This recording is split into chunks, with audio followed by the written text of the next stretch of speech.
మహాభారతం అనే పేరు వినని వారు ఎవ్వరూ ఉండరు. మన పూర్వీకులు కూడా తింటే గారె తినాలి, వింటే భారతం వినాలి అనేవారు.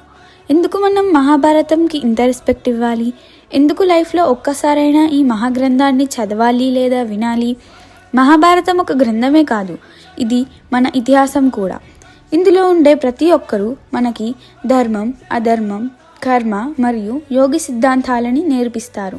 వీటిని మనం ఒక డెసిజన్ తీసుకునే ముందు కానీ లేదా మంచికి చెడుకి డిఫరెన్స్ తెలుసుకోవడానికి కానీ వాడొచ్చు. మహాభారతంని వేదవ్యాస మహర్షి గారు రాశారు. ఇందులో మొత్తం 18 పర్వాలు అండ్ 1,00,000 శ్లోకాలు ఉంటాయి. ఈ మహాభారతం సిరీస్ ద్వారా మేము చిన్నపిల్లల నుండి పెద్దవాళ్ళ వరకు అందరికీ ఈజీగా అర్థమయ్యేలా చెప్పడానికి ప్రయత్నిస్తున్నాం. మా ఈ ప్రయత్నం ద్వారా ఒక్కరికి ఉపయోగపడినా మాకు సంతోషం.